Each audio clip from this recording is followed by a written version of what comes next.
এই ভাইরাল রেসিপিটা আপনারা কেউ ট্রাই করবেন না। লিচু তো ওয়েস্ট হবেই, সাথে মুখের স্বাদও নষ্ট হয়ে যাবে। লিচুর জেলি এই রেসিপিটা কিন্তু এখন খুবই ভাইরাল, সো বরাবরের মতো আমিও ট্রাই করে ফেললাম। কিন্তু বানানোর পরে আমার সাথে কি হলো এটা জানতে হলে অবশ্যই স্কিপ না করে পুরো ভিডিওটা দেখবেন। সো প্রথমে দেখলেনি যে আমি কয়েকটা লিচু নিয়ে এভাবে খোসা আর আটি ছাড়িয়ে নিয়েছি। এরপর একটা ব্লেন্ডারে অল্প পানি দিয়ে ব্লেন্ড করে নিয়েছি। এরপর আমি এটাকে ভালো করে ছেঁকে নিচ্ছি। এখানে কিন্তু আমি অর্ধেক রস নিয়েছি, পুরাটা নেইনি, আর অর্ধেক আমি রেখে দিয়েছি। এখন আমি ছোট একটা পাত্রে আগার আগার পাউডার দিয়ে দিচ্ছি 2 চা চামচ। এরপরে আমি এখানে বেশি করে পানি দিয়ে এটাকে মিক্সড করে নিব। আগার আগার পাউডার এভাবে আগে থেকে একটা বাটিতে গলিয়ে নিলে অনেকটা সুবিধা হয়। প্যানের মধ্যে ছেঁকে রাখা লিচুর রসটা দিয়ে দিলাম। এরপরে আগার আগার পাউডারের মিশ্রণটা দিয়ে দিলাম। স্বাদ মতো 1.5 চা চামচ চিনি দিয়ে দিলাম। এরপর এটাকে ভালো করে মিক্স করে নিচ্ছি। আর এটা কিন্তু নাড়তেই হবে, না হলে দলা পেকে যাবে। এরকম নাড়তে নাড়তে বলক এসে পড়লে আমি এটা নামিয়ে ফেলবো। যে কোনো একটা বক্স বা বাটি নিয়ে নিতে হবে। এখানে গরম থাকা অবস্থাতে এটা দিয়ে দিব।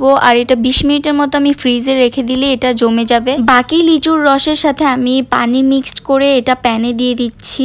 এটাও সেম প্রসেসে বানাতে হবে। আগে থেকে আমি 2 চা চামচ আগার আগার পাউডার পানিতে গলিয়ে রেখেছিলাম, এটাও এখানে দিয়ে দিচ্ছি। আমি আবারও আরেকটু পানি দিয়ে নিলাম। এরপরে 1.5 চা চামচের মতো চিনি দিয়ে দিলাম। ভালোভাবে মিক্সড করে এটাকে আমি লো ফ্লেমে সাইডে রেখে দিব। 20 মিনিট পরে আমি যে ফ্রিজে জেলিটা রেখে দিয়েছিলাম এটা হয়ে গিয়েছে। এখন আমি এভাবে স্কোয়ার শেপে এটা কেটে নিচ্ছি আর ছুরির সাহায্যে আলতো ভাবে এটা আমি উঠিয়ে নিচ্ছি। দেখেন কত সুন্দর একদম জেলি হয়ে গিয়েছে। চুলায় যে রেখে দিয়েছিলাম এটাও হয়ে গিয়েছে। এখন আমি একটা কাপকেকের মোল্ড নিয়ে নিয়েছি। আপনারা যে কোনো শেপের মোল্ড নিতে পারেন। এরকম মোল্ড না থাকলে আইসক্রিমের বাটি যে কোনো প্লেটেও বানানো যায়। এটা গরম থাকা অবস্থাতে কিন্তু মোল্ডের মধ্যে ঢেলে দিতে হবে। এরপরে যে জেলিগুলো বানিয়েছিলাম ওগুলো কয়েক টুকরো আমি এগুলোর মধ্যে দিয়ে দিব। এটাকে এখন নর্মালি একটু ঠান্ডা করে এরপরে আমি 1 ঘন্টার মতো ফ্রিজে রেখে দিয়েছিলাম। ফ্রিজ থেকে নামিয়ে আমি একটা ছুরির সাহায্যে সাইড দিয়ে একটু ছাড়িয়ে নিচ্ছিলাম যাতে ভালোভাবে এটা উঠে যায়। ফাইনালি লিচুর জেলি হয়ে গিয়েছে। এটা দেখতে ইজি হলেও কিন্তু বানানো ইজি না।